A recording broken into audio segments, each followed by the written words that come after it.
So it's always going to be YouTuber versus YouTuber. And all right, we'll say personality versus.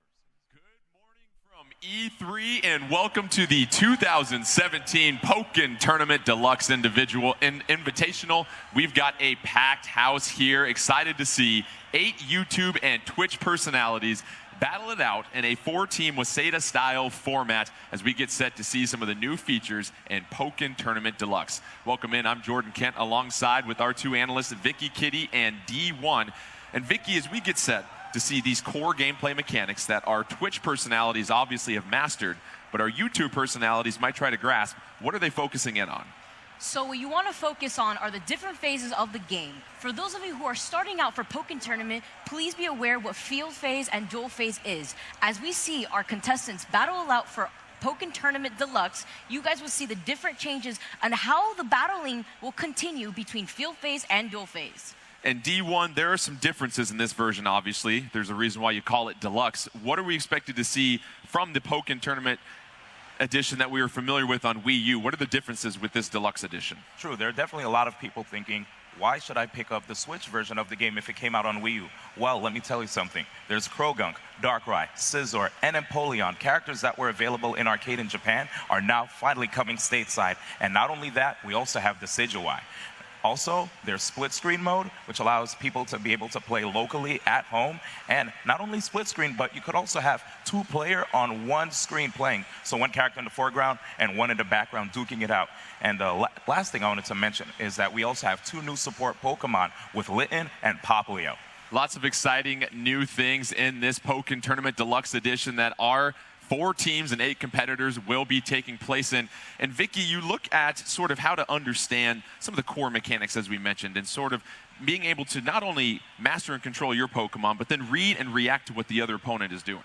Right, so how the game normally works with mechanic-wise is a rock, paper, scissors game. You want to always be one step ahead of your opponent and understand what beats what. So, you know, you always have to be one step ahead and understand if you do manage to win that trade, you do manage to get a lot out of it, like a critical that deals extra damage. Let's take a look at our bracket and take you through a tour of some of the action we'll have going on this morning. Match 1, you're going to see, here's how things break down. Best 2 out of 3 rounds, that's going to win you a game. Best 2 out of 3 games, that's going to win you a match, which means you can advance in the bracket. You see the matchups here. We'll have the YouTube personalities battle it out first, then the Twitch personalities. If there is a 3rd game necessary to decide a match, then you will have the winner from the YouTube personalities taking on the winner of the Twitch personalities to see who advances in the match. So it's very exciting. And D1, to see, obviously, these Twitch personalities, very, very seasoned at this game particularly, against these YouTube personalities that they're still trying to grasp maybe some of the fundamentals here. Oh, indeed. And let's not even forget about some of the pros that we have here as well, teaming up with these Twitch and YouTube personalities. It's going to be really interesting seeing how they face off, because some of the pros that we have in-house come from different fighting game communities. So I think we're going to see some really interesting things here today. We're ready for our first match, so please welcome to the stage Matt Pat from Game Theory and his wife Stephanie Patrick as they get set to take center stage in our first matchup of the morning. Please give them a warm round of applause. And now it's interesting because we have the husband-wife duo going up. After they go on, our Twitch personalities, Ken and Alistair, will then battle it out. And as we mentioned, if it's necessary, a 3rd game, you have the winner from the YouTube personalities taking on the winner of the Twitch personalities. As we said, Stephanie Patrick, wife of Matt Pat. Throwing them in the fire right off the bat here, Vicky. I just hope whoever loses gets to compensate and do the dishes later that night, because there are going to be some hands being thrown. And D1, these YouTube personalities, they're going to select their character prior to the match. And so they're obviously going to know who's going with who. But when you look at getting a chance to get familiarized with this, what are some of those core things that people that are first getting introduced to this really need to learn to grasp? When it comes to a Pokken Tournament, first and foremost, not only do you have to understand what kind of character you're going into, but the support Pokemon that can help also complement your character. Depending on which support Pokemon you're using, you can actually have the upper hand in a match that maybe wasn't in your favor at first. When you talk about the support Pokemon, there's offensive and defensive types of support Pokemon. How interesting is it that a lot of these fighters will try to find that support Pokemon that either contrasts their playstyle or supports it? Oh, indeed. There's some Pokemon that actually allow players that are really into rushdown find a way to get through projectile zoners, while other Pokemon can actually just clear a path for those people that maybe get pressured way too much. And here we already have it, Scizor, one of my favorite Pokemon, taking the stage. Two of the new Pokemon you can catch in Pokken Tournament Deluxe on Switch as that comes out. Matt Pat versus Stephanie Pat. Scizor versus Empoleon. Let's get this started off in field phase right now. Scizor gonna unleash a couple projectiles right here, get some damage on Empoleon. Meanwhile, Empoleon doing a fine job of blocking Vicky, and being able to master that block is critical. It is very critical, and as we saw right there already, a phase change, this is where you're gonna see the most damage being done. This is dual phase. You wanna rack up as much damage as possible, and immediately with another phase shift right there, Matt Pat as Empoleon putting some pressure on Stephanie Pat, who is going to be Scizor. Meanwhile, Scizor doing a fine job of zoning out Empoleon early on here, D1.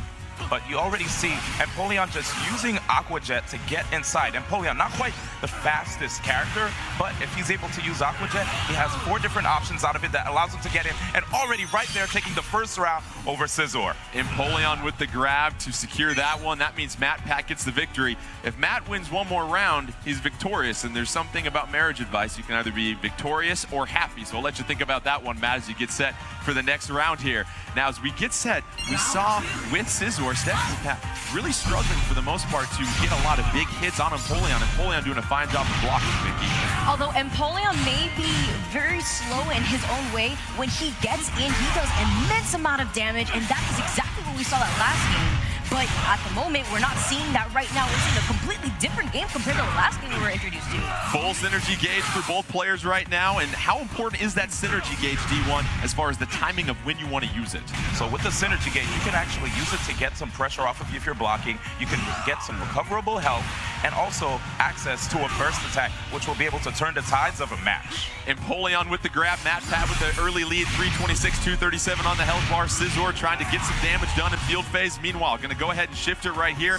Stephanie Patrick trying to hang on and force a third round in this game between the two that are the husband and wife. Meanwhile, Empoleon with yet another grab, and Vicky, Stephanie unable to negate those grabs. That's quite unfortunate right there, but she's activating her burst mode right now. That first one does a lot of damage, exactly 223 to be exact. He needs to watch out with only 51 health. Oh, but unfortunately misses it just by a tad bit.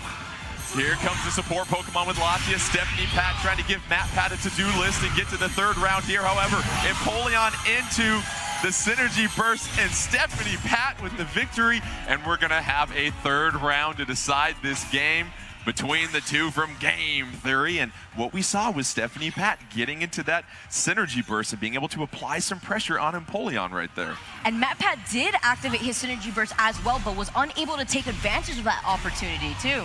Third and final round in this game between Matt Pat and Stephanie Pat, our two YouTube personalities. A couple of early hits here for Empoleon. And when you look at the support Pokemon, D1, how can they play a huge role in this third and final round? If we're looking at Matt Pat's Pokemon Fennekin right there, you actually are able to use a move that is able to get the opponent off of you upon wake up. And now looking at Stephanie Patrick with the Latias, if I'm not mistaken, you're able to close in the Pokemon, making it really difficult for them to move around. So here it is, Scizor already having a tough time trying to zone. As you can see, Empoleon is always getting inside, using Scizor using the Swords Dance, which is great for actually making it difficult for your opponents to get inside. But as you can see, it covers the sides better than the front. Huge advantage right now for Matt Pat as Empoleon enters synergy gauge. This could be enough to close the match here. However, Scizor not ready to give it up. Gets it knocked back into that support Pokemon right there, and now it's close. Stephanie Pat with the light advantage, but no! Matt Pat gonna go ahead and get the victory over Stephanie Pat. Impressive performance by Empoleon, and we saw Scizor, Stephanie Pat, try to get some damage late in that one, try to turn things around, but what we saw from Empoleon and Matt Pat the entire time, able to sort of stay in that mid-zone area and keep Scizor nice and uncomfortable. That is where Empoleon does the most damage, actually. We did mention that earlier, and what we also saw right at the end there, how the support Pokemon was able to help Stephanie follow up with more attacks and keep that distance, but unfortunately, it just was not enough. And you look at two Pokemon in Scizor and Empoleon here, D1, two Pokemon that typically specialize in that rush down type of play, where you really want to get up in the opponent's face and apply some pressure, but we saw Empoleon able to keep Scizor at bay, and that's what made it difficult. Yeah, man, the Ice Beam right there from Empoleon is such a great zoning tool, and right afterwards, you're able to slide right in once you apply that little bit of pressure and get up in the opponent's face. Empoleon has such great tools to even break counters, but we're going to go into this next match here with Alistair versus Ken. Alistair going with Mewtwo, Ken going with Scizor early in this one. Scizor getting the attack here on Mewtwo, applying some early pressure. Mewtwo, however, able to knock back Scizor. An early advantage right now for Alistair. The nice combo up against the wall, going to knock Scizor back. And you look at the type of player Mewtwo is. Mewtwo, once again, kind of one of those all-around players, D1.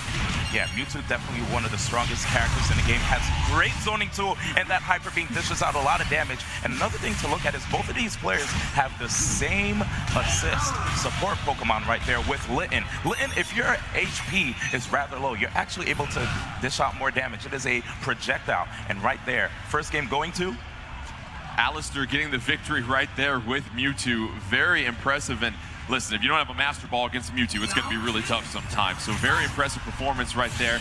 Can Ken force a third round, or else the victory is going to go this match to Matt, Pat, and Alistair. Let's pick this one up early on. Again, more pressure just being applied by Mewtwo and able to just get Scizor up against that wall, get those combos. And Vicky, it is very difficult sometimes when you get pinned up against the edge of the stage. Yeah, it really does, because not only are you stuck against the wall, but you're limited to so much stage control that you take so much damage. Although you can't ever get KO'd if you are pressed against the wall immensely. But immediately we're seeing Scizor taking it over Mewtwo. Mewtwo and Scizor being two characters that really like to fight mid-range. There you have it. Alistair making quick work of Ken, getting the two victories right there. And so that is game, set, and match for the combination of Matt, Pat, and Alistair. They will advance in our bracket. Big round of applause for Stephanie, Patrick, and Ken. We'll let Stephanie and Matt go ahead and work that one out a little bit later. I'm sure they'll get a chance to practice more Pokemon Tournament Deluxe. And D1, you look at Mewtwo in that last match, and it was really interesting to see the combination of the projectiles to keep Scizor at bay. Scizor never really had an opportunity to get up close in Mewtwo's face and apply some of those combos and pressure. Yeah, Mewtwo has this great tool in the Cycle Cut where he's able to dash in and out and throw it yet again. His grab comes out quite deceptively fast as well. When you look at it, he's already in your face and you're taking damage. So I think with that zoning tool that Mewtwo has, it's very difficult sometimes for people to deal with, especially if your back's to the corner. Mewtwo also has one of the best homing attacks in the game, so it can be really difficult to try to jump around him to probably attack from behind, because he's it's so large that it could actually be counted as an anti-air. So you have to look out for that as well when you're trying to approach a character like Mewtwo. Well, we saw in that match between Alistair and Ken, Alistair using Mewtwo, Ken going with Scizor, that Mewtwo was just doing a fine job of zoning out Scizor. And when you get those all-around type players that can play either close or from afar, they're really trying to read and react on the type of player that they are facing. And Scizor being a rush-down type player, Mewtwo can just sit back and use its wide array of projectiles, D1, to keep Scizor at bay. And it was never really even close at any moment in this one. Yeah, the entire time you just saw Alistair zone in space right around Ken, trying to force him to approach, and he limited his options really well because he threw projectiles not only from the ground but also the sky, and it really looked like Ken just didn't know what was coming. Let's take a look at the updated bracket as we see the team of Alistair and Matt, Pat advance. They will be taking on the winners of our next match. We'll get a chance to introduce them here shortly. And so that's looking like a pretty powerful combination right there. Matt, Pat, and Alistair. We'll have to see how that one got seeded. But we go back to some of these gameplay mechanics that we're seeing from these players here, Vicky. And it's really interesting as well, too. That ability to read your opponent. And we saw a lot of grabs being executed. But also, how valuable is it to time that counter properly with some of the attacks you're going against? It's very important because it can make a difference whether you're pushed against the wall or not, pushed at a very big disadvantage. So you have to understand, okay, I'm put into a very bad position. What can I do to get around this? You jump over a character like Mewtwo where he can catch you even in the air, as we saw earlier in that replay. You have to understand, okay, I'm put into a bad position. Maybe I need to take a step back, hold shield, but you don't want to hold shield for too long because that gets us up to a grab. Let's get set for our next match here. It's going to be between JD Witherspoon and Nairo's going to be Team 3. Meanwhile, Team 4, Black Nerd Comedy and Justin Wong. So our first matchup will be JD Witherspoon taking on Black Nerd Comedy. Meanwhile, waiting for the next matchup will be Nairo and Justin Wong. Welcome them up to the stage. And this is going to be exciting here, D1. We've got, obviously, some very seasoned fighting players here that have done a fantastic job here. they have got some very good proficiency with Pokken Tournament Deluxe. However, our YouTube personalities, we saw in the situation of Matt Pat and Stephanie Patrick, as each round was advancing, they were almost picking up more of the mechanics of this game. Oh, indeed. You can tell that when it comes to Pokken Tournament, it is easy to pick up, but as far as mastering it, that's the hard part. Certainly is, and there's a lot of mechanics, and I had a chance to chat with Alistair prior to this, and he was talking about the importance of being able to do that counter attack dash cancel. A lot of times when you get a Pokemon like Scizor that's getting zoned out by Mewtwo, how do you use that counter attack dash cancel to sometimes bait your opponent into getting them into a position where you can take advantage of them? So as long as you know your opponent isn't using a move that is able to pierce the counter attack, you're able to build synergy, which is your meter that allows you to gain burst. And also, you get an opportunity. You don't take any damage when you go into the counter attack. And if you go for the dash cancel, you have quick access to any of your options in neutral after making sure to basically absorb the attack. You also close in a lot of space when you counterattack dash cancel, so you're applying a lot more pressure and taking more stage control against the opponent as well. We're seeing a lot of these new Pokemon that you will get introduced to in Pokken Tournament Deluxe being used right now. Right now we're going to have a matchup of Darkrai and Krogunk, and Darkrai, one of those Pokemon, D1, that's going to be a zoner. Meanwhile, Krogunk, more so all around, so this is going to be interesting to see the playstyle that Krogunk's going to do, because you know Darkrai's going to want to keep Krogunk at bay. Krogunk is a very silly character coming into Pokken Tournament Deluxe. If you press his special button, the A button, he has so many different random moves that come out. You don't quite know what's going to come at you.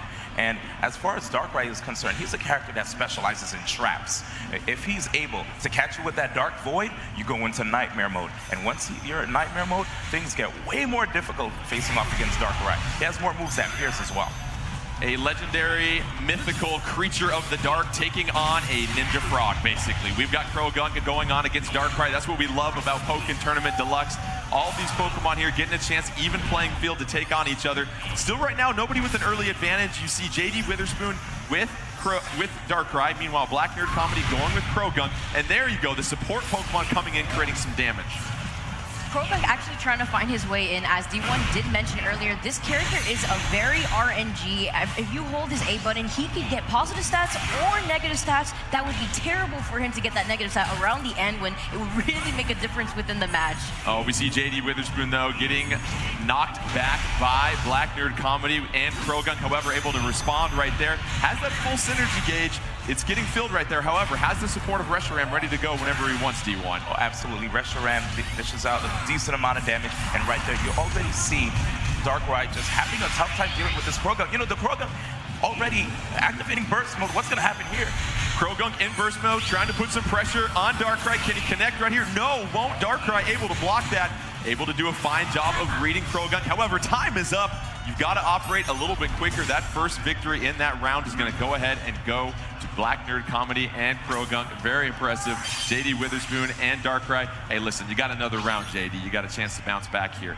And so, Vicky, you look at the choice of when to deploy support Pokemon. What's typically going through the mind of players as far as when they need to use that? Are they reading? If it's an offensive Pokemon, they're going to read the opponent. If it's defensive, you're waiting for the right time. I think it's like two different things. I feel like it could be depending on the player's preference, what they feel like they lack as a player, and what their Pokemon lacks in the neutral. So if their Pokemon is just very slow and they're not able to close in that gap to get as much space as possible done and apply all that pressure, maybe they want a support Pokemon to help speed up their boost. Krogunk applying some pressure to Darkrai, and what's interesting, D1, is we're seeing Krogunk really succeed right now, keeping some distance from Darkrai and zoning Darkrai out. Yeah, I was actually really surprised seeing how Darkrai, being the character that's great at zoning, is instead being zoned out here by Krogunk. The bombs being placed on the field have made it very difficult for Darkrai to approach. Darkrai activating its Synergy Burst. Let's see if we can connect with the burst move. This might do it. No! Misses, however. Meanwhile, Krogunk up against the wall. Darkrai trying to apply some pressure. Here comes the burst move, though. And this is going to be fantastic. What do we have here? We have the Infinite Eclipse dishing out 198 damage.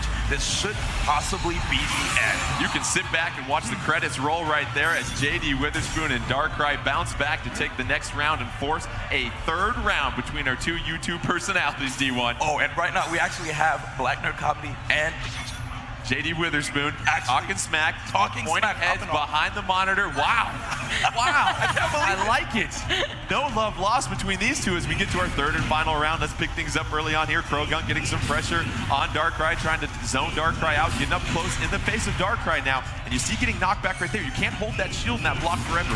You can't, and you see Krogunk is actually planting the bombs on the opposite side of Darkrai and then forcing him to move towards those bombs with his own projectiles. It could be really tricky, and you have to watch out because those bombs are not activated, but they actually deploy on their own. Krogunk gonna activate the Synergy Burst right now. That's gonna obviously do some more damage. Meanwhile, Darkrai with the buff of its own. Here comes the Synergy Burst move, but no, misses once again. And that is huge for Darkrai because Darkrai having a chance to build a Synergy Burst and also has that Cresselia as the support Pokemon ready to go and gonna deploy it right now, D1. Already getting that recoverable health back. Look at that, 408, looking quite healthy. Krogunk getting in the face of Darkrai. Darkrai trying to get the grab right there, misses. Fine blocking right there. Nice little combo by Darkrai. JD Witherspoon versus Black Nerd Comedy. The best of three right here. It comes down to this. Meanwhile, Krogunk getting a major hit, doing some nice damage on Darkrai right there, Vicky. Yes, it's incredible how much damage output Darkrai actually has, but Krogunk's still holding his own. He could still definitely do this. He's applying as much pressure as he possibly can, and they're gonna try to put themselves into dual face to rack up all the damage as possible there. D1, only 10 seconds left in this one. You've got the advantage for Darkrai, and Darkrai gonna go ahead and get the knockout. Wow.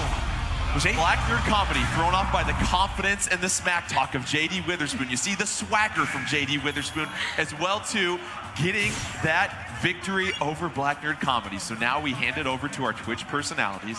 We're gonna have Nairo taking on Justin Wong. It's going to be very exciting here. And what we saw, Darkrai dropping the first round here. However, it seemed like JD Witherspoon finally had a sip of coffee and woke up and picked his game up. Yeah, I'm gonna tell you right now, I saw Nairo, he was definitely giving JD some tips, and after JD talked some smack to Black Nerd Comedy, I don't know what happened, but his confidence shot through the roof, and that third round, he was actually moving. You saw he was just swinging left and right, throwing out those projectiles, and that was it. Black Nerd Comedy losing the first game. Exciting matchup here. We've got Mewtwo versus Weavile. As we mentioned, Mewtwo, one of those standard types, as we like to say, can operate from afar, zone you out, and get up in your face. Meanwhile, Weavile certainly want to get up close and apply some pressure right in your mug. Yeah, and if you guys don't know who's playing who, Nairo will be playing Mewtwo, while Justin Wong with Weavile. Justin Wong and Weavile getting the first couple initial hits, going to go ahead and shift the face here. Meanwhile, Mewtwo going to get some pressure and knock back Weavile right here. And nice air combo in the juggle right there, Vicky. And that is the exact positioning where Mewtwo wants to be mid-range, but in your face, he could apply so much pressure. You do have to watch out because if that Weavile gets a critical and manages to rack up as much damage as possible, close range is where Weavile excels the most. Weavile with a very nice combo right there. Mewtwo able to knock him back. And D1, talk a little bit about low stance, high stance. We're seeing some of that being deployed right now as these two players are really up close and personal and trying to read each other. And the cool thing about low stance is that you're able to actually low profile, depending on the character that you're using, certain moves. If there's a move that goes rather high, you can duck underneath and get a free opportunity to counterattack. Nairo and Mewtwo getting knocked back. Weavile going to go ahead and enter that Synergy Burst mode. We've got 30 seconds left in this match. Has Mewtwo on the ropes. Weavile trying to apply some pressure, and that will do it. Able to burst through the block right there. And now the pressure cooker heats up a little bit. One more victory in this round, and you've got JD Witherspoon and Nairo that will advance.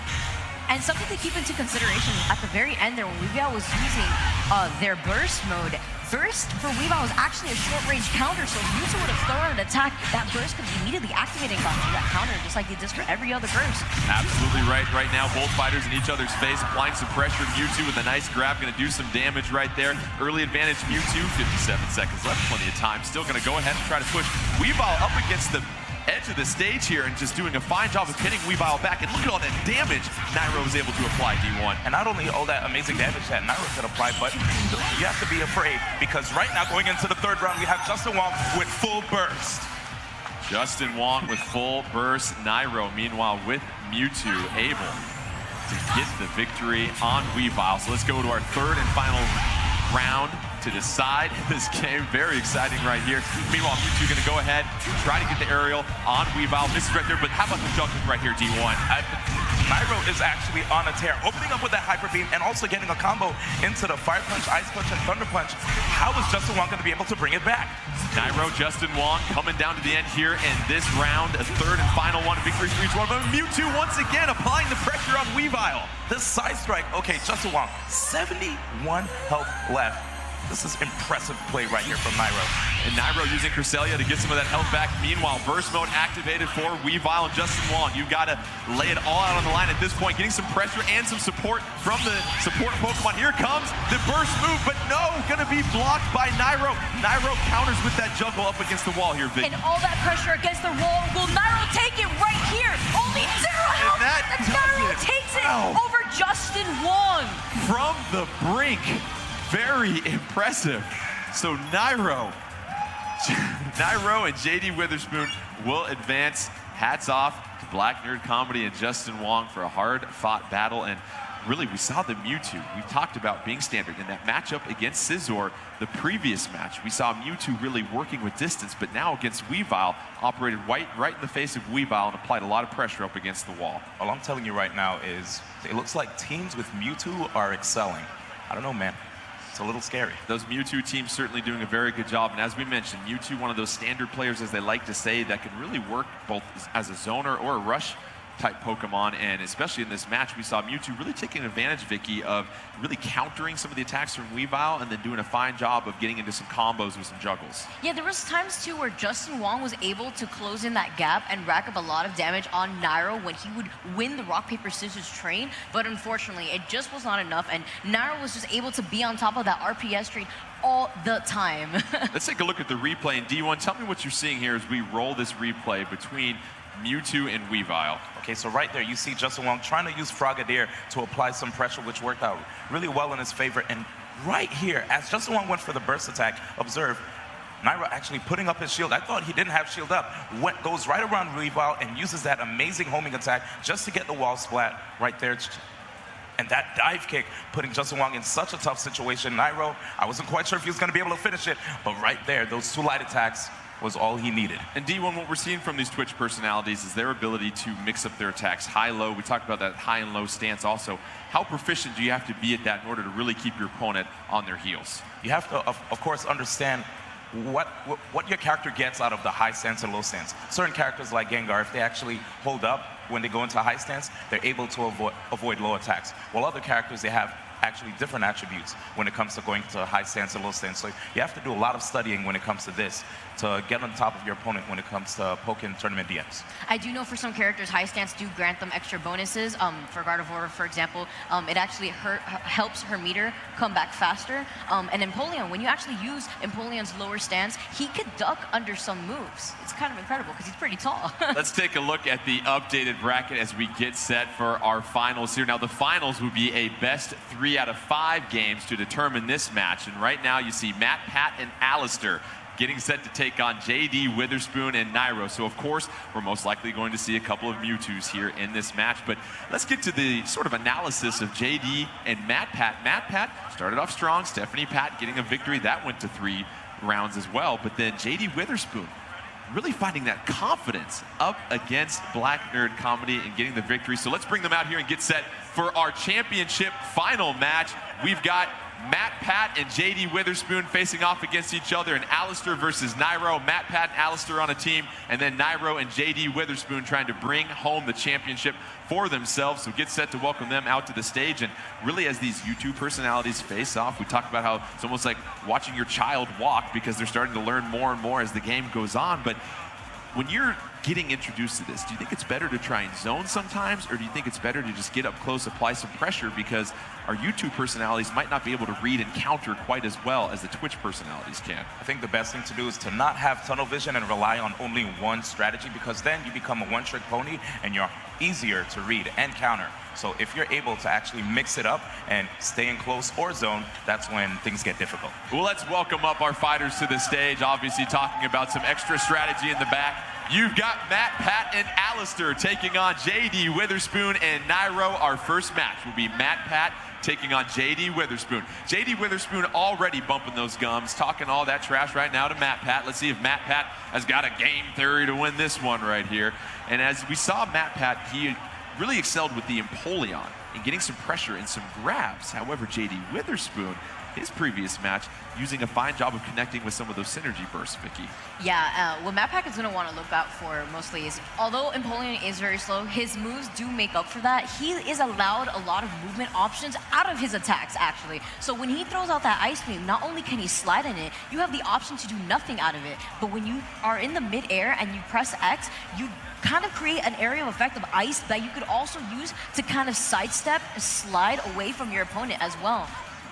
Well, both Matt and JD are going to go with different Pokemon potentially for this match. It's going to be interesting to see who they choose. Do they go with what they had, or do they maybe go with something different here, D1, to throw their opponent off guard and not let them scout? Yeah, right now I'm actually waiting to see. I'm not trying to, guess anything here, but it looks like JD Witherspoon, since he went with Darkrai before, I'm guessing he probably might see it again. There it is. There it is. Darkrai versus Empoleon. And Vicky, we were playing the other day, and Empoleon, the burst move out of synergy mode, there's something special about that one.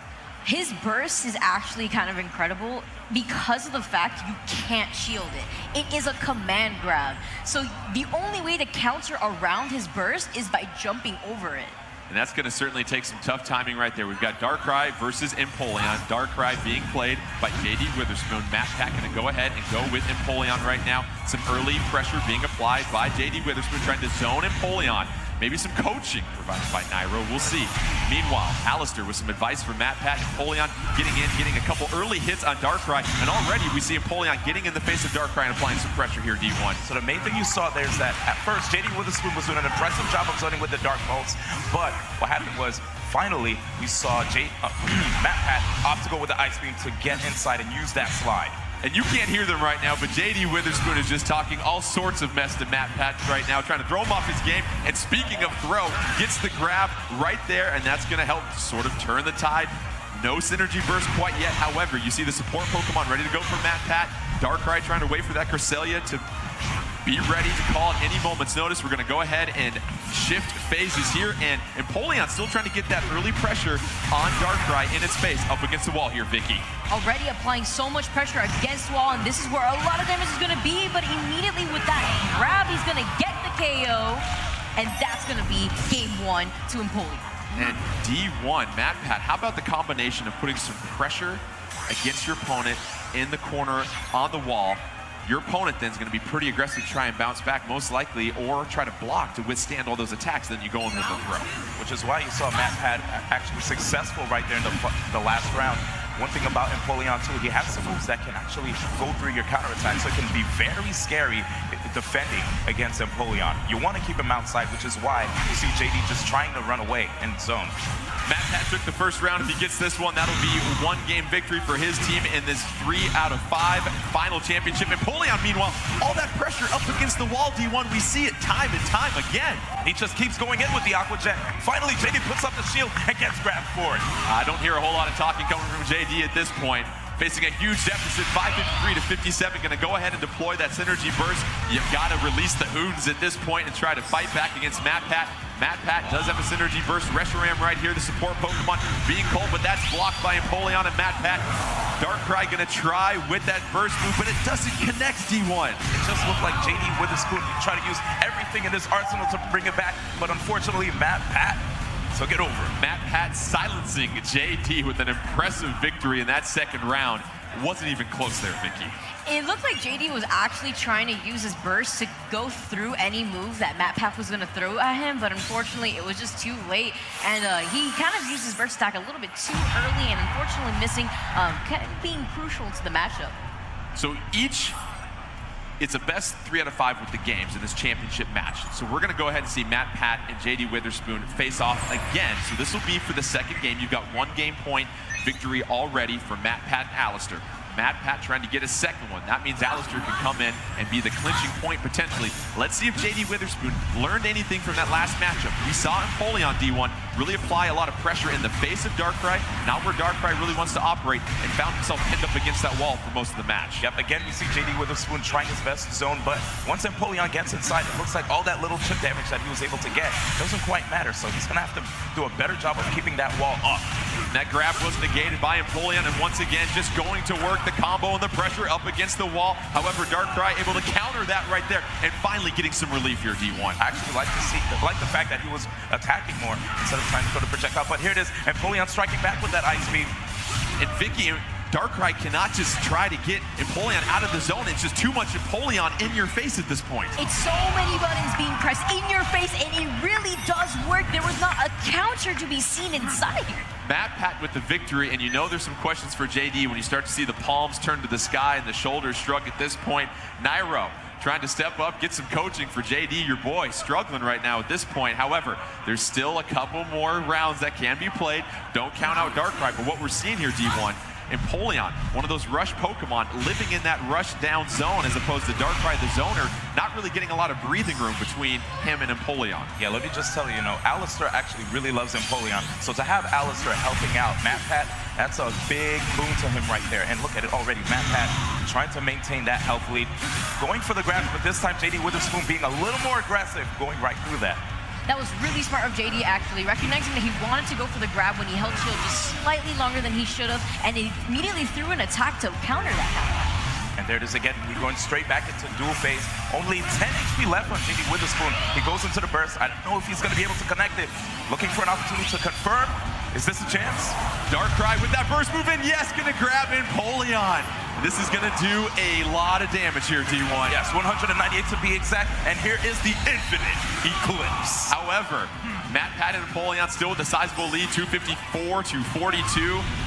Gonna be able to block the support Pokemon right here. Darkrai trying to keep Empoleon guessing, however, Empoleon getting in that area where it likes to operate best, right in the face of Darkrai, Vicky. Empoleon himself has his burst mode active right there, and he's activating it as we speak. Are we gonna see the deep blue Monarch? That does a lot of damage, and right now with such a close game, it may be... Oh, JD Witherspoon and Darkrai! Don't say goodnight yet! And here comes the talking once again, turning off the mute button once he finally wins another round here. And you love the confidence. It ain't over. You're absolutely right. We've seen comebacks before. Meanwhile, MatPat still pretty confident. That was one that, he had such a sizable lead right there, D1. Do you think MatPat got maybe a little too defensive and didn't try to go on the offensive to close this one out? He got a little bit too comfortable there. He said, you know what, I'm going to probably sit on my win, right, and just wait for my opponent to basically defeat himself. So as these two teams face off, MatPat versus JD Witherspoon, it's a 3 out of 5 games for them to get 1 point. Then Alistair and Nairo will face off for another potential point. If both teams are at 1-1, we'll go to one final match that will determine the champion of our 2017 Pokken Tournament Deluxe Invitational. But let's get you back to the action here as Darkrai 226 now has turned the tables, Vicky, and has Empoleon up against the wall. That's why you don't just relax after the second game. You may have won 2, but you never know when it's going to bring back around. Right now, as we're seeing, it could be really close. Is Empoleon going to finally take it? That Reshiram going to knock Empoleon back, and that does some major damage and going to also decrease the attack for Empoleon. Empoleon going into burst mode at this point. 14 health just for Darkrai. A puppy kiss would knock him out at this point, but no! Empoleon with the nice cross on JD Witherspoon and able to get the KO from behind. This Empoleon is just unstoppable, man. It's out of control. It looks like Nairo's gonna have to do a little bit more coaching on his part for JD Witherspoon. So MatPat has now won 2 games. If MatPat can win 1 more game, he earns a point for the team of MatPat and Alistair as they advance to the next match. JD Witherspoon will have to win 3 games in a row now in order to try and get that vital point in this championship round. And so you look at JD though, we saw a little bit more of a progression with that Darkrai, able to get Empoleon turned around and even had Empoleon up against the wall at one point. Yeah, he was applying a lot of pressure. I think one of my favorite things is seeing how he mixed up his offense. He started going in the air, opting for the dive kicks. I saw him opt for the dive kicks a few times, but I recognized how he started using Ice Beam to go towards Darkrai first, and when he had him against the wall, that's when he applied the very most pressure that we saw amongst the entire game in dual phase. JD Witherspoon rolling with Darkrai once again. Meanwhile, Matt Pat going to go ahead and go with Empoleon. And D1, one thing we should also point out, all these stages are different sizes. So if you're Darkrai, you're going to want a larger stage potentially. Meanwhile, Empoleon seems to be really fine operating those smaller stages, pushing Darkrai up against the wall. Oh yeah, absolutely. You could already see the match just started and immediately Empoleon cornering Darkrai. And also, let's not forget the synergy drops too. They're quite different depending on what stage you're on. And what we're seeing in Empoleon, one of those rush down Pokemon that likes to be right in your face, really making life uncomfortable for Darkrai is a huge early advantage for MatPat, 571 to 72. Darkrai just trying to find some space, but no, Empoleon not even giving Darkrai a chance to tie his shoes, and very impressive victory by MatPat here, Vicky. And as we saw around the end there, MatPat actually was able to use that move as an anti-air to catch him off guard and was able to follow up with even a stronger string of attacks. JD, I'm noticing there's fewer words after a loss. There's more after a victory, though. I like the consistency I see from you, though. Never stop smiling right there. Let's get set for our next round here. Now, this is critical right here, D1, because if Empoleon gets the victory, that's the third and decisive game point for MatPat and Alistair. That'll give them their first point of this match. Early pressure being applied by Empoleon and the nice juggle right there, D1. Yeah, and I also noticed how Empoleon is also taking to the skies, making it very difficult for Darkrai to find quarter. 542 to just 4. Darkrai's going to need all the help it can get to try to keep Empoleon away from the victory. However, that Reshiram going to do some major damage and decrease the attack. However, Darkrai trying to back up, zone out, Empoleon missing a couple times. Darkrai going to negate the throw, get some damage on Empoleon. This could be something incredible. Here we go. Synergy burst activated for Darkrai.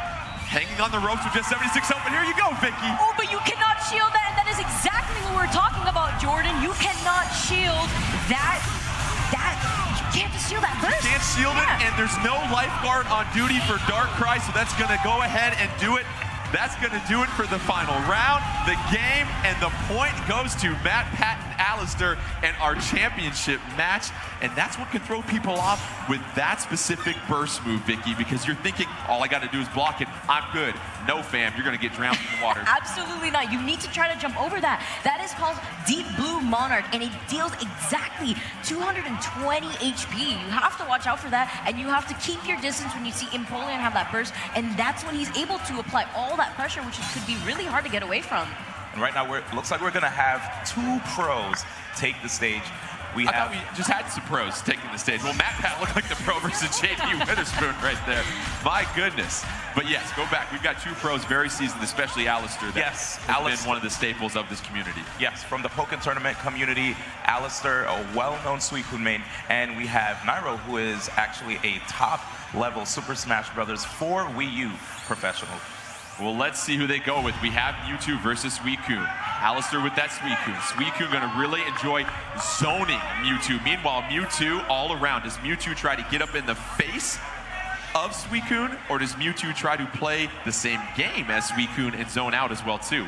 This is going to be really interesting because early on, when Pokken Tournament came out for Wii U, Nairo did play Mewtwo. He had a pretty solid Mewtwo, but Alistair, he stuck to the game. So it's going to be, I think it's going to be pretty cool to see how Nairo's fundamentals as a pro player for Smash come into play here. Nairo versus Suicune, early damage applied by Suicune. Suicune up in the face of Mewtwo, which is interesting. Typically, we see Suicune use that zoning, however, able to perfectly read Mewtwo's attacks here, Vicky.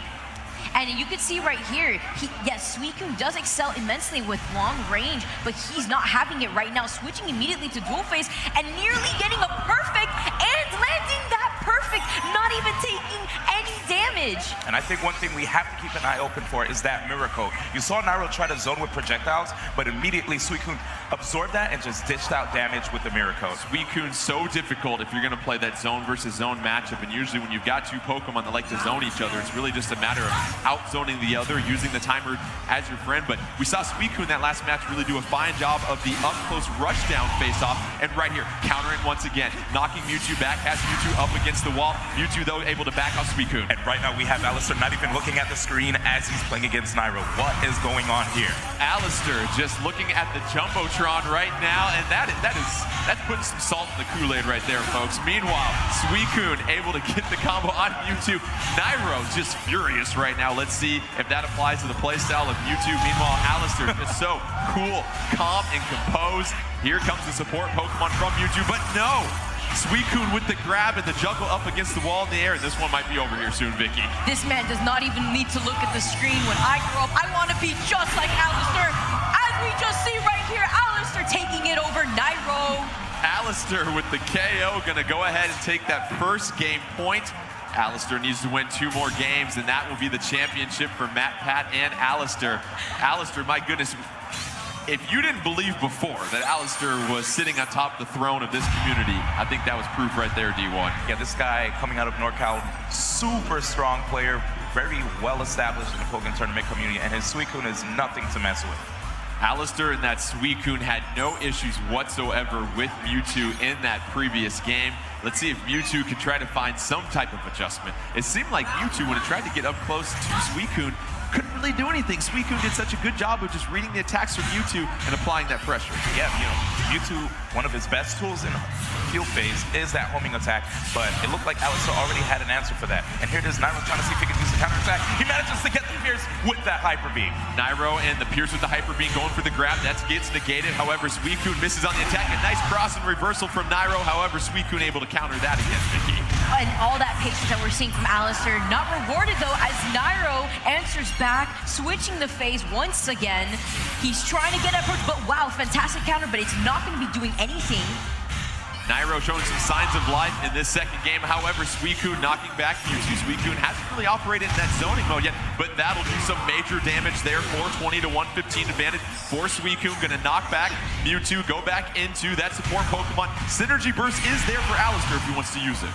Synergy Burst is there, and when Suicune uses Synergy Burst, it is a long-range counter. That's something you have to keep into consideration when he's activated in Synergy Burst. And D1, how about the chip damage that was applied by Suicune with that Synergy Burst? That's going to do some major damage, even if you're Mewtwo trying to block it. And the projectile was just so hard to even jump over. As you see, it got bigger in burst mode. First round goes to Alistair and the Suicune. Another victory in this round. That'll be the second game point for Alistair. Meanwhile, Suicune, Mewtwo getting a feel for each other at this point. The nice grab by Suicune. Let's go ahead and shift phases right here.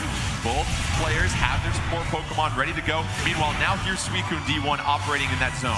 Just staying right outside and actually countering that projectile from the top. And there it is. Grab opportunity, should be getting the shift. And this is going to be quite difficult dealing with Suicune here in field phase. And Alistair is applying so much pressure, understanding that he's getting away with all these grabs because of all the pressure that he has applied to Nairo.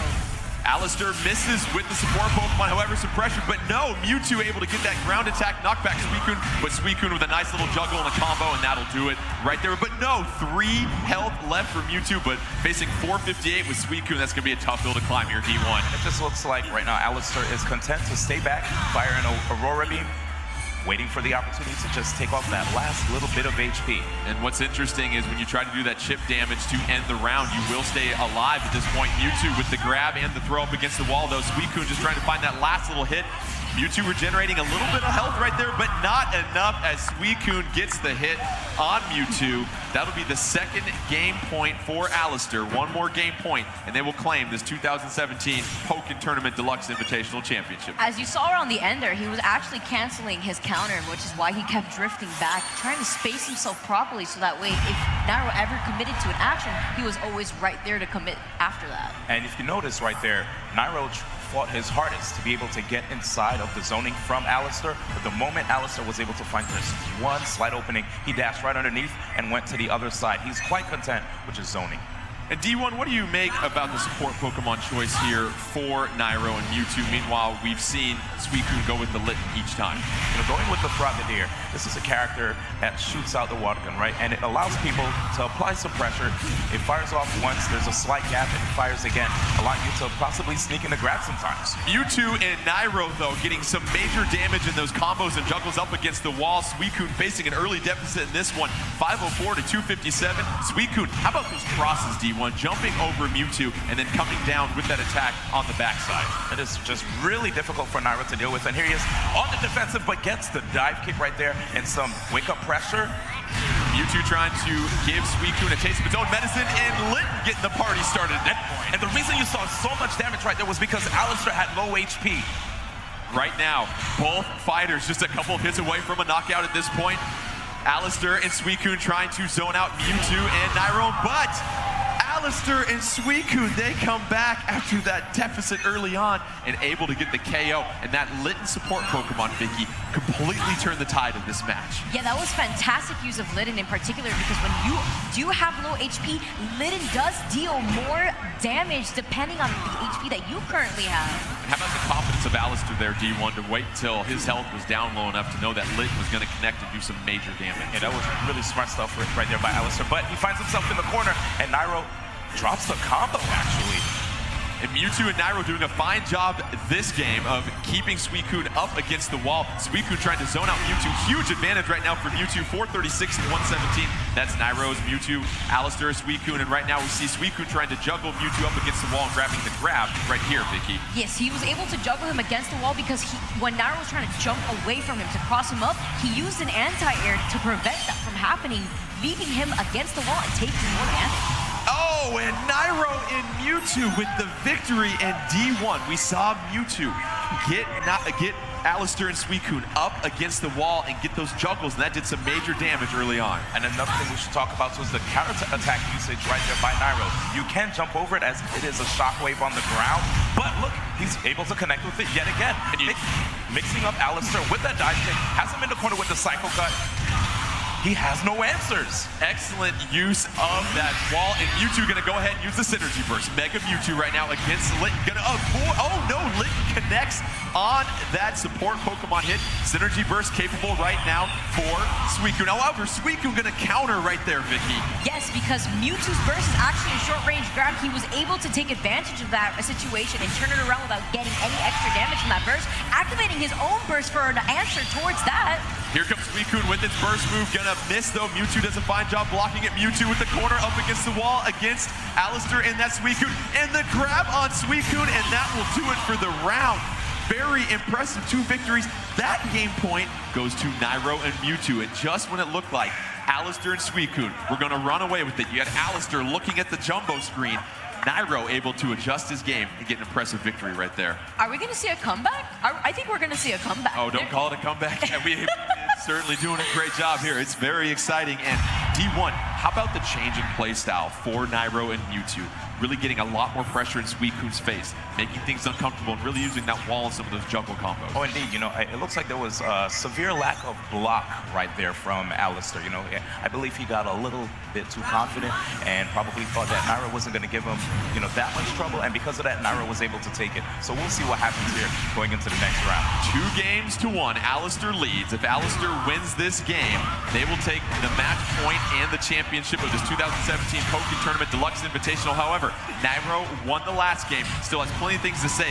Facing an early deficit right now, 517 to 331 advantage. Alistair with that Suicune, but Mewtwo getting some huge damage right there, D1, able to push back Suicune. Now both fighters kind of just feeling each other out. Mewtwo going up in close for the nice, impressive juggle once again, D1. And beautiful stuff right there by Nairo. We have Alistair with 157 damage. He has the Popplio, which gives him a double jump and increased damage. Mewtwo able to counter that dash attack from Suicune. Suicune, though, trying to get Mewtwo into a combo. Nice little juggle right there to buy some space for Alistair and that Suicune, Vicky. And this is exactly what you want to see in dual phase. You want to see all the racket percent right there. You want to see all that damage. And immediately when he switches back to field phase, you see all that different types of reverse rolls where the Mewtwo, though, with that hyper. Oh, my goodness.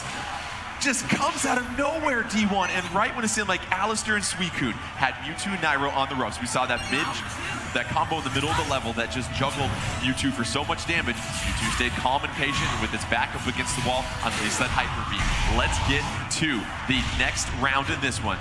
Mewtwo, as we mentioned, had that early victory on Suicune. Now we see Suicune trying to give Mewtwo some juggling up against the wall here, Vicky. That was a great example of the patience at the the end of the game. Nairo did not want to overcommit too much. He held shield, and immediately when he saw that opening, he took advantage of that and took the first round. Alistair with the early advantage, 426 to 120, trying to get some more damage on Mewtwo, doing a fine job of zoning Mewtwo out right here, D1. Oh, and here's what I was talking about. So much damage and the ability to double jump right there with Popplio. This is going to change Pokken Tournament forever.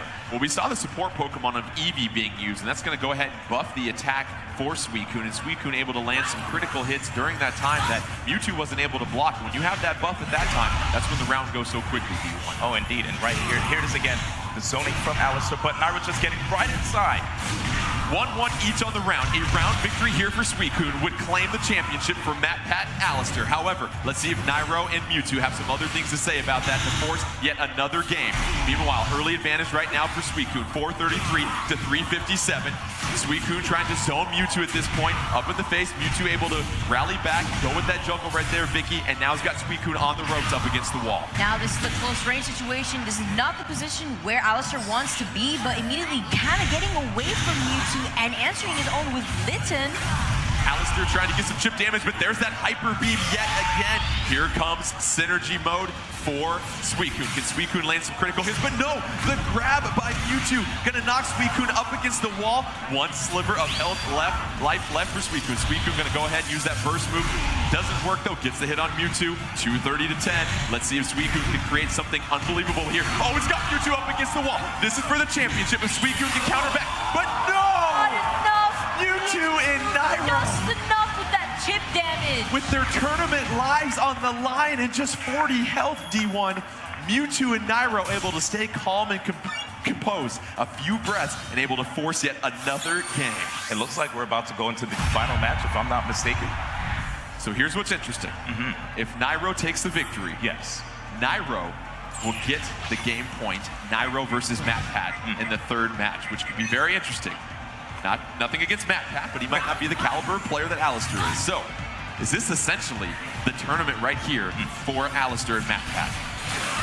Well, it looks like we already have countering the homing attack. With that counter attack from Suicune, he goes forward, and just like I told you before, you can jump over Mewtwo's counter attack. So much damage right now inflicted on Nairo. Two mythical Pokemon battling it out for the 2017 Pokken Tournament Deluxe Invitational Championship. Nairo with Mewtwo, Alistair with that Suicune. Right now, Suicune with the 498 to 270 advantage. Support gauge max for both of them. Look at Mewtwo and that Eevee looking for a few buffs here, Vicky, in that attack if he could use that support Pokemon.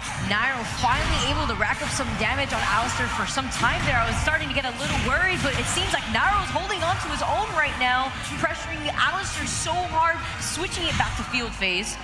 Nairo able to get some pressure up against the wall, but Suicune going to keep Mewtwo at bay, and that is one round victory right here in this decisive game, either forcing a third match in this championship round, or Alistair and MatPat can go ahead and take the victory right now. MatPat getting that 3-0 sweep on JD Witherspoon. Yes, JD, we couldn't let you forget about the sweep. My apologies here. They've got the brooms out. Here we go.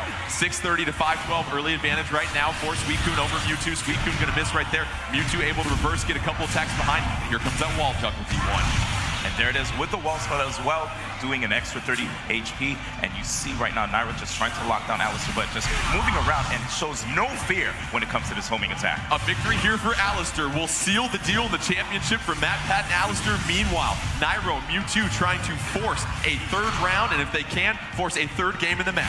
As you saw right there, he was actually able to use low stance to just crouch right under that beam. Alistair and the Suicune trying to get some more attacks on Mewtwo. That's going to be critical right there. 85 health for Mewtwo. Here comes the synergy burst from Suicune. Suicune going to try and time up that synergy move. Is this it? No! Mewtwo able to block, but no! Suicune able to counter the dash attack. And that is your championship. Alistair, MatPat, your champions of the 2017 Pokken Tournament Deluxe Invitational. Your thoughts on just the way that Suicune was able to close that out? Well, overall, the zoning was just impeccable right there by Alistair, and his counters to Nairo's zoning with, first off, crouching underneath the Hyper Beam, using the Miracle to also send ranged attacks in field phase right back at Nairo, made it very difficult for Nairo in the long range. Very, very impressive. So as the champions hug it out with our runner-ups, sorry, no participation medals given out here for our runner-ups. There's only one champion here in this tournament.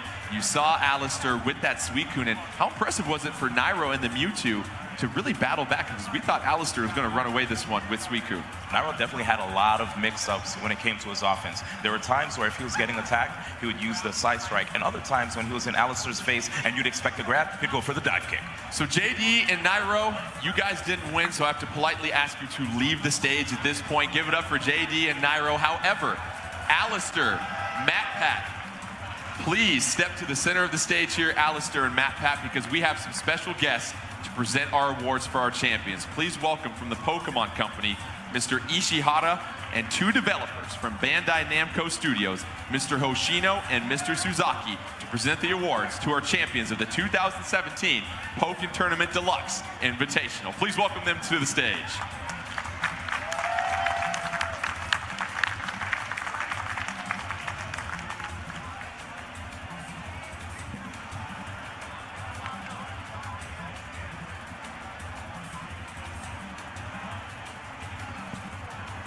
いいですか。はい。じゃあポッケントーナメントデラックスインビテーショナル優勝おめでとうございます。Congratulations on your victory here at the Pokken Tournament Deluxe Invitational. 我々からのプライズをお受け取りください。We do have a prize to present to you, gentlemen.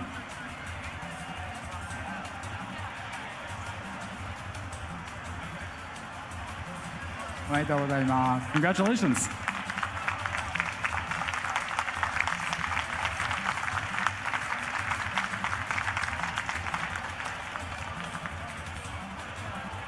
Thank you once again. Now the fun doesn't stop here though. We have one more exhibition match. We have the developers from Bandai Namco Studios, Mr. Hoshino and Mr. Suzaki. They're gonna take on Matt, Pat, and Alistair in one exhibition round. So please, Mr. Hoshino, Mr. Suzaki, please step up to the stand here. Matt, Pat, Alistair, please take your side of the screen. Mr. Hoshino, Mr. Suzaki, please come this way. Mr. Hoshino first. And so we've got the developers versus the champions here, D1 and Vicky. What are your thoughts about Matt Pat, the YouTuber personality, taking on someone that developed this game? I mean, these guys made the game, dude. It's definitely going to be a really interesting situation, seeing how Matt, Pat, and Alistair are going up against Hoshino-san and Suzaki-san. Like, Exactly what D1 said. These are the gentlemen who created Pokken Tournament.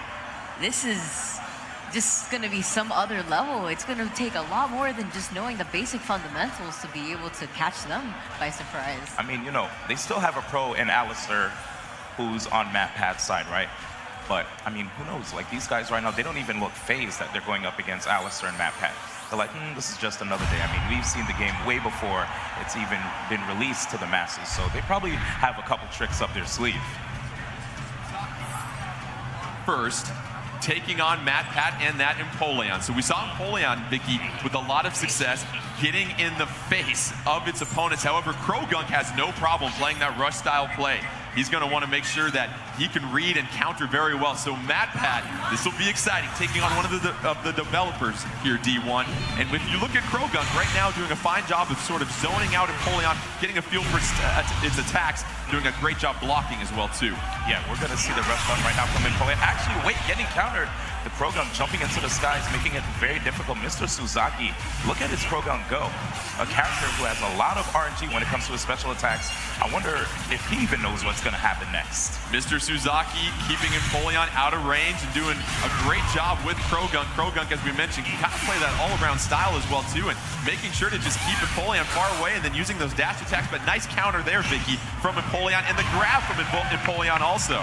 Immediately changing the phase, and you know, Krogunk actually does excel immensely when it comes to speed. He's incredibly fast, but unfortunately, with that RNG style like he has, he could honestly just deframe himself when it comes to this burst. Oh my goodness, but with another phase shift, he's applying so much pressure right now. Immediately using Litten with his low HP, dealing all that damage as you just saw right there on Matt Pat. Mr. Suzaki's a bad man right there, getting the victory over Empoleon, and how about that? Turning it around. That's a little bit of a rope-a-dope right there, D1. Sort of make Matt Pat feel good about himself. Let him know, yeah, kid, I understand you're playing this game, but I developed this thing. My hands are in my face right now, dude. I can't. I just can't. Let's get set for the next round here between Empoleon, selected by Matt Pat, and Krogunk being used by Mr. Suzaki. Mr. Suzaki from Bandai Namco Studios knows everything you need to know about this game right here. Able to jump over the top of Empoleon, and what we're seeing from Krogunk, D1, is a fine job of zoning out Empoleon. Empoleon not having a lot of chances to get in the face of Krogunk and apply some pressure. Yeah, interestingly enough, while he's using that poison stick, he can't kill the opponent. Oh my gosh! Did you see that movement? He's just, and you saw him just chilling on the floor as well. Look at him posing. Krogunk flex on him, why don't you? 419 to 268 advantage at this point. Krogunk just playing around with Empoleon. Here comes Empoleon using that synergy burst. Here comes the burst move, but I think Krogunk's going to be in the air and avoids it there, Vicky. That's exactly what we were talking about earlier, and that's the best way to avoid Empoleon's burst. Empoleon with the grab against Krogunk. Unka up in the air, going to knock Mr. Suzaki back though. Mr. Suzaki down 114 to 275. Empoleon with some more pressure right there. Ooh, 2 health left for Mr. Suzaki. 1 health over. Nice little crossover. Here comes Krogunk trying to turn the tables here, D1. Oh my goodness, mixing up his landing, but it's not enough. Matt Pack taking it over Mr. Suzaki. The constant, consistent pressure by MatPat towards the second half of that round right there. Vicky able to get the victory, and Mr. Suzaki and MatPat go to a 3rd round to decide this game here. And did you see around the end how Krogunk extended his pouches on his cheeks to be able to fall over the opponent to try to mix up his landing and confuse the opponent? And here it is right now, chilling out in field phase is Mr. Suzaki, but gets caught right there by MatPat. Let's see MatPat's rush on that he was able to do to JD earlier today. Mr. Suzaki and Krogunk able to counter right there. 424 deficit though for Mr. Suzaki. However, going to drop down, get some damage, and look at the debuff that it just applied to Empoleon here, D1. Yes, right there, the defense is lowered, which means that you're going to see some more damage off of MatPat whenever Mr. Suzaki strikes. Meanwhile, Krogunk and that Litten gonna miss with that support Pokemon tag, but here comes the synergy burst from Krogunk. Gonna try and get some massive damage here. Big hit, is this gonna be enough? No, misses with the burst move. However, able to still zone out Empoleon. 341, 113 advantage. Winner of this round wins the game. Empoleon and MatPat trying to fight back. No, Krogunk gonna break through the grab. Flexes on him. 40 health left for Empoleon. Empoleon gonna miss with the swipe. Krogunk going to the air this time. And the crossover by Mr. Suzaki. Stone cold killer. MatPat falling to Mr. Suzaki. Very impressive performance by Krogunk and Mr. Suzaki. And D1, how about Krogunk? Operated by Mr. Suzaki, able to leap into the air, cross over Empoleon at the end of that. Literally one word, unpredictable. Mr. Suzaki going up against him right there on stage says, you're only gonna get one chance to beat me, and unfortunately you lost. You'll never get to face me again. Alistair's gonna bat clean up for MatPat and Alistair. Gonna be interesting to see if Alistair goes with that Suicune. Meanwhile, we have Mr. Hoshino. Who will Mr. Hoshino go with here? As you have Alistair, as you talked about before, D1, at the top of this community, and we've seen him play so well with the Mewtwo and a Suicune, but now you're facing off against one of the developers of this game. Yeah, Hoshino-san definitely might have some tricks up his sleeve as well. We actually have Alistair not going with Suicune. Interesting. Okay. Interesting selection by Alistair. You got to figure he's well-rounded in every single character. But we're going to go back to Gen 1 here for a classic throwdown on the schoolyard of Charizard against Pikachu at this point. Litten going to be chose for that support Pokemon here, Vicky. And right now, in the foreground, you're going to have Charizard, controlled by Mr. Hoshino. Meanwhile, Alistair going with Pikachu. And Pikachu, one of those players that's a little bit more well-rounded. Meanwhile, our first sort of power player in Charizard here, Vicky. Charizard really likes to play mid-range, but you also have to take into consideration that he does fly as well, so that could be a way for him to mix up Pikachu. As we saw in the last game, Crow could do the same thing. Pikachu with a nice juggle right there, gonna back off Charizard. Let's go ahead and shift phases at this point, connecting with a couple of projectiles here, and really what we've seen from Alistair, D1, is a fine job of taking advantage of that field phase. Yeah, and it looks like he's not even afraid of the Fire Punch, which is an option that Charizard does have. Here it is. Great follow-up by Alistair, taking that first round over Hoshino-san. Pikachu and Alistair taking that round. If they can get this round, they'll go ahead and take that game here, Vicky. And we saw all that pressure from Alistair because Pikachu in particular plays very close range and is incredibly fast. And when he's in mid-range, it's a little bit difficult for him to rack up all that extra damage. But we're not really seeing that too much right now. He's gonna have to try to bring this back. Charizard with the grab and the throw is going to do some major damage on Pikachu. 600, 266. Let's serve it up again right here, D1. Yes, absolutely. Mr. Hoshino has that tech. Keep your eyes open. Mr. Hoshino. Huge advantage over Alistair and that Pikachu. Let's see if Pikachu can bounce back, though, trying to get the cross. Blocked by Charizard. Charizard going to knock back Pikachu. Charizard bringing down some pain. However, Charizard with the third grab of the match. Mr. Mr. Hoshino, unbelievable. Able to keep Alistair at bay and connect on not one, Yes. not two, but 3 grabs in that round. Absolutely. You can tell this guy is a master of rock, paper, scissors, or janken, as they would say as well. This is out of control. Using the grabs to beat the counterattack, getting extra damage because it is a critical hit. Here we have third round with Alistair versus Hoshino-san. Do you think Alistair's a little starstruck at this point? Maybe that's getting into his head, maybe throwing him off possibly. I mean, I would be. Pikachu getting some early pressure on Charizard. Winner of this round will decide the game between Mr. Hoshino and Alistair. Meanwhile, Charizard getting that block, getting the hit on Pikachu. Pikachu, though, able to try and counter. Charizard doing a fine job of reading and blocking there, Vicky. And it seemed like that for a little bit, that Alistair was going to be able to maneuver himself around Mr. Hoshino, but it isn't enough assist coming, so another grab from Mr. Hoshino. How is he going to avoid this? Mr. Hoshino has Alistair seeing stars with all of these grabs right now. Charizard able to deal and try to get through a couple of tough projectiles. Meanwhile, Pikachu connects with the counter, though, and Pikachu able to knock Charizard back. Let's shift phases here. Pikachu, light, nimble, mobile. Charizard trying to get in his mug. Meanwhile, Mr. Hoshino down to 146. Let's get some Mega Charizard X here. Mega Charizard trying to put some pressure. Here comes Linton. Oh, that's going to connect on Charizard, knock it back. 99 health for Mr. Hoshino. Here comes Pikachu in burst mode. Let's see if Pikachu can connect with that burst move right here. Here comes Poplio using some support Pokemon health. Pikachu still in burst mode. Charizard getting some attacks here. Charizard with a little bit more health and a couple of boosts right here too, D1. But right there, that counter from that fire punch, and it looks like it's getting really intense here. The dive kick, the conversion! Mr. Hoshino takes it! Mr. Hoshino battles back and gets the victory over Alistair. How impressive was that, D1? I mean, Mr. Hoshino, what did I tell you? What did I tell you? The man is one of the developers right here, the directors of the game. He knows a lot about the game. When it came to the mix-ups, it looks like Alistair's Pikachu just couldn't do it. He was getting caught by many seismic tosses. You saw him go for that tail whip every time, going into the flight, and then just immediate seismic toss. It was super, super difficult to deal with. And right now we have Alistair seeing stars, just like Jordan said before. We were talking about being starstruck, but my goodness, I was incredibly starstruck just by watching that. I can't believe how Alistair may feel right now. Oh, definitely. But a big thank you to Ishihara-san, Suzaki-san, and Hoshino-san for bringing Pokken Tournament Deluxe to the Switch. We are thankful.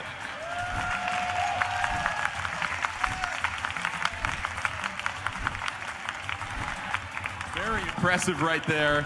They get their artwork, their awards. Give it up for Mr. Hoshino, Mr. Suzaki, Matt, Pat, Alistair, your champions of the 2017 Pokken Tournament Deluxe Invitational. Stick around, we got the Arms Open Invitational coming later today. Give it up one more time for them.